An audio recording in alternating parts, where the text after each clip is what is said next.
ఇంకొక ప్రశ్న కేటీఆర్కి, Congress party third class party అయితే అని నీ ఆలోచన ఉన్నట్టుగా నువ్వు మాట్లాడినావు కదా, మరి ఆ పార్టీ నుంచే కదా పాఠాలు నేర్చుకున్నది కేసీఆర్.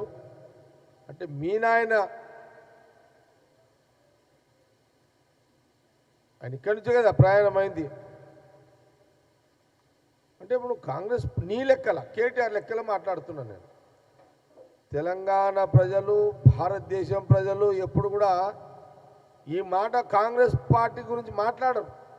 కానీ నువ్వు నీ మాటకు చెప్తున్నా కేటీఆర్కి ఏంటంటే,